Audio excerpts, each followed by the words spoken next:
नमस्कार मित्र हो. भ्रष्टाचाराच्या विरोधात आवाज उठवणाऱ्या महाराष्ट्रातील पहिल्या आणि एकमेव स्कॅम्स अँड रिॲलिटी चॅनलवर आपले स्वागत आहे. तुम्हाला भ्रष्टाचारासंदर्भात प्रशासनात होणाऱ्या घोटाळ्यांसंदर्भात जर नियमित व्हिडिओ पाहिजे असल्यास खाली दिलेले सबस्क्राईब बटन दाबा, बाजूचे घंटीचे बटन दाबा आणि ऑल म्हणा.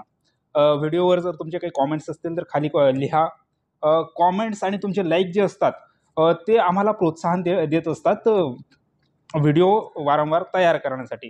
जर असा भ्रष्टाचार बाहेर निघत राहावा असं जर तुम्हाला वाटत असेल तर तुम्ही प्रोत्साहन दिलं पाहिजे असं मला वाटतं. आणि ते प्रोत्साहन आम्हाला मिळेल लाईक, सबस्क्राईब आणि कमेंटच्या माध्यमातून. तर आजची एक मजेशीर बातमी मला समजलेली आहे. हे घोटाळ्याचा प्रकार आहे की नाही हे मला माहीत नाही, पण मला वाटलं की आपल्याशी संबंधित हा विषय आहे तर घेऊया. आता तुम्ही ठरवा ही बातमी नक्की घोटाळ्यामध्ये बसते का एक मजेशीर म्हणून एक उदाहरण घेता तुम्ही तुमच्यावर बघा. तर विषय आहे वडापावच्या बदल्यामध्ये टोईंग केलेलं वाहन सोडलं पोलिसांनी. तर ही एक मजेशीर घटना आहे. आपण काय करतो, पोलीस, महसूल वगैरे, शिक्षण विभाग हे तर बदनाम आहेतच चिरीमिरी घेण्यामध्ये, म्हणजे लाच घेण्यामध्ये. एवढं आहे, शिक्षण विभागाशी फक्त शिक्षकांचा संबंध येतो, त्या आपला प्रत्यक्ष संबंध येत नाही. महसूल, पोलीस खाते जे असतात त्याच्याशी आपल्याला, बांधकाम विभाग याच्याशी आपला प्रत्यक्ष संबंध येतो. त्याच्यामुळे तिथं काही घोटाळे चालतात की ती निष्प्रवृत्तीचे लोक असतात हे आपल्याला माहिती असतो, अनुभव घेत असतो आणि त्या लोकांची नावं पण आपल्याला माहिती असतात. तर पोलीस विभागाची संबंधित ही घटना आहे आणि ही घटना आहे वारजे, पुणे. तर विषय काय आहे, वडापावच्या बदल्यामध्ये त्यांनी वाहन सोडलेलं आहे, टोईंग केलेलं वाहन. हा जो प्रकार असतो पोलिसांचा की चिरीमिरी घेऊन वाहनं सोडणं वगैरे ते करत असतात, ते काही आपल्यासाठी नवीन गोष्ट ही राहिली नाही आहे. पण काही वडापावच्या बदल्यामध्ये दुचाकी सोडून दिलेली आहे. याच्यामुळे, या घटनेमुळे लोकांमध्ये हा विषय खूप चर्चेचा झालेला आहे. वारजेतील सेवा रस्त्यावर रोणवाल सोसायटी परिसरात वारजे वडापाव सेंटर आहे. तिथे दुचाकीस्वारांची नेहमी गर्दी असते. 15 फेब्रुवारी 2024 दुपारी 12:30 वाजेची ही घटना आहे. या घटनेमध्ये 12:30च्या सुमारास काय झालं, एक मुलगा व एक मुलगी वडापाव खाण्यासाठी आपल्या दुचाकीवरून तिथे आले वारजे वडापाव सेंटरला. आणि त्यांची जी दुचाकी होती नियमबाह्य पद्धतीने त्यांनी रस्त्यावर पार्क केली, लावली. मग टोईंग वाहनाला जे हा प्रकार दिसला, त्या वाहतूक विभागाच्या पोलीस व टोईंग कर्मचाऱ्यांनी दोन्ही दुचाकी, एकीचा क्रमांक होता एक मोपेड MH25 व MH27 पासिंगच्या, या दोन्ही दुचाकी होत्या, दोन्ही मोपेड होत्या, त्या उचलून टेम्पोमध्ये टाकल्या.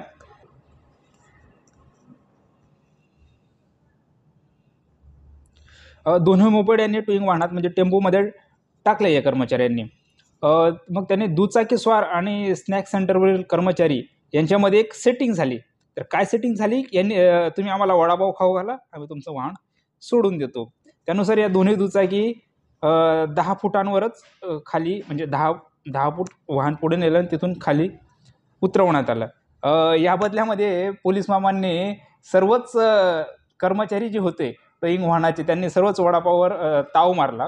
आणि ही घटना विशेष म्हणजे CCTV कॅमेऱ्यामध्ये चित्रित झालेली आहे. आता नियम काय म्हणतो की टोईंगसाठी एकदा दुचाकी उचलली तर ती पुन्हा मध्येच उतरवता येत नाही. वाहतूक विभागाच्या कार्यालयात आणून त्याची रीतसर 786 रुपये टोईंग चार्जेसची दंडाची पावती करूनच दुचाकी सोडावी असा प्रघात आहे तो त्यांचा. पण त्या दिवशी फक्त वडापावसाठी ह्या घटनेचा, म्हणजे या नियमांचा भंग केला गेला असंच आपल्याला म्हणावं लागेल. पोलिसांनी वाहने सोडण्याच्या बदल्यात दंडाची पावती केली नाही, फक्त वडापाव खाल्ला, वडापावची पार्टी केली मात्र.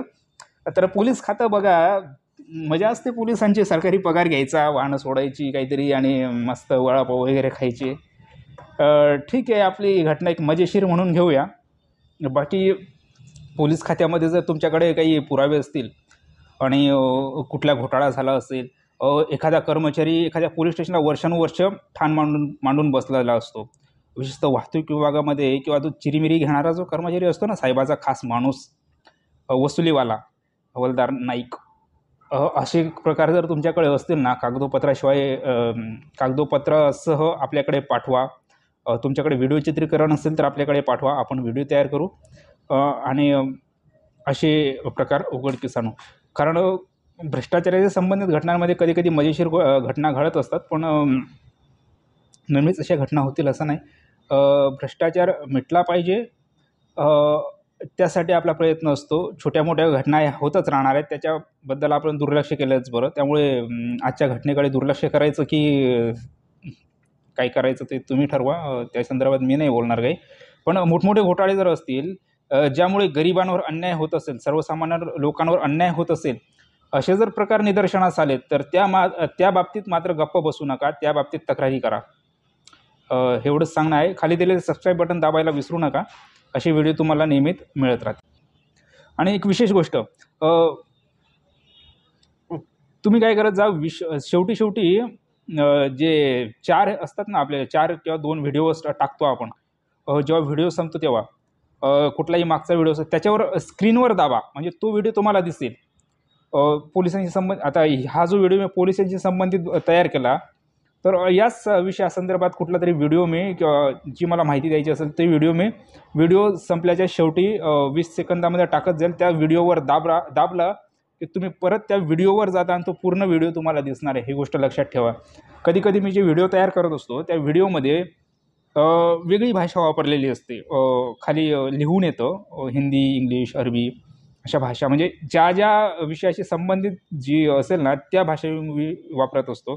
समजा एखादा विषय जर असेल तर तो दुबईशी निगडीत असेल तर तिथं मी काय करेन की तिथं अरबी भाषा माझी येत जाईल. काही विषय असतील की तमिळनाडूशी संदर्भित, तेलंगाशी संदर्भात असेल, गुजराती संदर्भात असेल तर त्या भाषेमध्ये तो व्हिडिओ डबल CC असतो ना तुमच्या कोपऱ्यावरती, त्या CCवर दाबा आणि तुम्हाला ती भाषा खाली ओळींमध्ये येईल. एवढं मात्र कायम लक्षात ठेवा, कारण या गोष्टी मी प्रत्येक व्हिडिओमध्ये सांगत बसत नाही. हा व्हिडिओ आपला मजेशीर होता म्हणून मी या गोष्टी थोड्या सांगतोय आणि या गोष्टी कायम लक्षात ठेवा. कधी आपल्या व्हिडिओच्या क्लिप येतात तर त्या क्लिप फक्त 2 किंवा 1 मिनिटाची असते, जेमतेम 1 मिनिटाची क्लिप असते. ती तो पूर्ण व्हिडिओ असतो अंतर्गत आपल्या यूट्यूब चॅनलवर पूर्ण व्हिडिओ असतो, पण तो तुम्हाला दिसत नाही. तुम्हाला फक्त 1च मिनिटाची क्लिप दिसत असते. ती 1 मिनिटाची क्लिप का दिसते? कारण तुम्ही चॅनल सबस्क्राईब केलेलं नसतं, लाईक केलेलं नसतं किंवा कमेंट केलेलं नसतं. तुम्ही जर सबस्क्राईब केलं ना तर ती 1 मिनिटाची क्लिप ती पूर्ण दिसेल तुम्हाला. तो काही 9-10 मिनिटाचा, 20 मिनिटाचा जो काही व्हिडिओ असेल तो पूर्ण दिसेल आणि तुम्ही पूर्ण माहिती घ्या. फक्त त्या 1 मिनिटाची क्लिपमध्ये जी काही मी माहिती दिलेली आहे ती बघून कुठलाही अंदाज काढू नका. याच्यामुळेच बरेच घोटाळे होतात, म्हणजे गैरसमज होतात की हा माणूस काय बोलला वगैरे, कोणाबद्दल बोलला. जोपर्यंत तुम्हाला त्या घटनेची पूर्ण पार्श्वभूमी माहीत होत नाही तोपर्यंत कुठल्याही गोष्टीबद्दल तुम्ही तर्क लावत बसू नका. पूर्ण व्हिडिओ बघा, पार्श्वभूमी बघा आणि तेव्हाच तुम्ही ठरवा. आणि ते व्हिडिओ जर पूर्ण बघायचा असेल तर तुम्हाला चॅनल सबस्क्राईब करावा लागेल. अजून जर कोणी केलं नसेल तर लवकर चॅनल सबस्क्राईब करा, घंटीचं बटन दाबा, ऑल दाबा. आणि अशा काही मजेशीर जर घटना असल्या ना तुमच्याकडे, तुम्ही कमेंटमध्ये लिहा, त्याच्यावर सुद्धा आपण व्हिडिओ तयार करू. तुम्हाला जर वाटत असेल की आपण या चॅनलवर जाऊन माहिती द्यावी तर तुमचं स्वागत आहे. तुम्ही सुद्धा माहिती देऊ शकतात घोटाळ्यांसंदर्भात. तुमचं स्वागत आहे. नेहमीच आपले घोटाळे काढण्यासाठी जे लोक प्रयत्न करतील भविष्यात आपण प्रत्येकाला इन्व्हाइट करणार आहोत. आपल्यासोबत जे काही लोक कामं करतात किंवा आधीपासून जे लोक आमचे मार्गदर्शक आहेत वगैरे, त्या सर्वांना आपण आपल्या चॅनलवर आमंत्रित करणार आहोत. आणि तुम्ही बघू शकता वेगवेगळ्या क्षेत्रात कसे घोटाळे चालतात, ते काढण्यासाठी काय करावं. तुम्हाला जर या क्षेत्रामध्ये कामं करायची इच्छा असतील मित्र तर जरूर या. तक्रारी कशा करायच्या, माहिती अधिकार अर्जाचे नियम काय असतात वगैरे, या गोष्टींची सर्व माहिती तुम्हाला मिळेल. आपले खाली व्हिडिओच्या खाली डिस्क्रिप्शन आहे, त्याच्या अबाउट सेक्शन आहे, तिथं व्हॉट्सअप, टेलिग्राम, फेसबुकच्या लिंक्स आहेत. त्याच्यामध्ये एक चॅनल आहे महाराष्ट्र हेल्पलाईन म्हणून. तिथं आपले काही सामाजिक कार्यकर्ते तो ग्रुप चालवत असतात. चॅनल नाही म्हणता येणार, ग्रुप आपण म्हणूया. तो ग्रुप आपले काही सामाजिक कार्यकर्ते चालवत आहेत. शशिकांत पाटील असतील, चौधरी साहेब असतील, आपले हे ग्रुप चालवत असतात आणि ते माहिती देत असतात. दत्तात्रय कोरे पण माहिती देतात, चांगली माहिती देतात कधी. म्हणजे आपण आज बरेच लोक असतात आपल्यासोबत.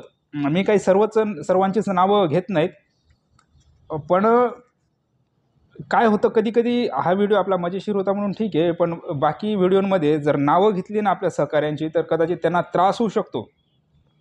आणि आपले सर्व सहकारी सर्व जिल्ह्यांमधले असतात. असं नाही की फक्त मुंबईलाच काही लोकं असतात, पुण्यालाच असतात असं काही नसतं. आपले घोटाळे काढण्यासंदर्भात अर्जदार, तक्रारदार आपले सर्व जिल्ह्यांमध्ये असतात. त्यामुळे तुम्हाला जर वाटत असेल, तर आमच्या जिल्ह्यात असा-असा प्रकार झाला आहे, आपण त्या सहकाऱ्यांत पर्यंत तुमची माहिती पोहोचवू, जेणेकरून ते तुम्हाला काहीतरी मदत करू शकतात का हे बघावं लागेल. आणि जर आपल्यापर्यंत कोणी अजून असे काम करणारे पोहोचले नसतील, त्यांचा संपर्क झाला नसेल, आपले काटकर म्हणून आहेत, ते एवढं चांगलं काम करतात मित्रहो. खूप जोरदारपणे ते काम करतात. भरपूर लोक आहेत आपले, ते अगदी पारदर्शीपणे काम करत असतात. अ, त्यांच्यामार्फत काही मदत होत असेल तर बघूया. फक्त विषय वेगळे असतात. समजा एखाद्याचा विषय जर असेल तो फक्त पोलीस डिपार्टमेंट संदर्भातच काम करत असेल, एखादा विषय जर असेल तो फक्त महसूल संदर्भातच काम करत करत असेल, एखादा असेल तर फक्त बिंदू नामावली घोटाळा संदर्भातच काम करत असेल, एखादा असेल तो फक्त रेशन संदर्भातच काम करत असेल, एखादा असेल तो फक्त घरकुल संदर्भात काम करत असेल. म्हणजे लोकांची कामं जे असतात ना स्पेसिफिक, ते कामं त्या विभागापुरते मर्यादित असतात. आता बांधकाम विभागात जर तुम्ही तुमच्यापैकी कोणी काम करत असेल, म्हणजे तेथील घोटाळे काढण्यासाठी काही कोणी तक्रारी वगैरे दिल्या असतील, तर ते पण आमच्यापर्यंत पोहोचवा. जे आतापर्यंत आपल्या म्हणजे माझ्या संपर्कात तरी बांधकाम विभागाशी संबंधित काम करणारा कोणी सामाजिक कार्यकर्ता मिळालेला नाही आहे. लवकरच मिळेल अशी अपेक्षा आपण करूया.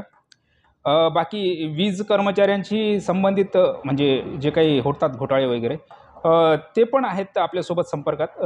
त्यांना पण आपण त्यांच्याकडून पण चांगली माहिती मिळेल आपल्याला. त्यांना पण आपण आमंत्रित करू. अजून काही सामाजिक कार्यकर्ते असतील, ज्यांना वाटत असेल की आपण या संदर्भात काम केलं पाहिजे. एक कार्यकर्ते होते आपले, त्यांनी सांगितलं होतं की मोडी लिपी संदर्भात आपण माहिती देऊ म्हणे.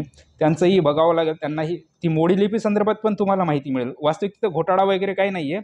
पण जुने जे काही आपली संस्कृती आहे, ती सर्वांपर्यंत पोहोचावी. ती मोडी लिपी नक्की काय आहे, त्या संदर्भात सुद्धा आपण माहिती देणार आहोत. लवकरच आपण त्यांना आमंत्रित करणार आहोत आपल्या चॅनलवर.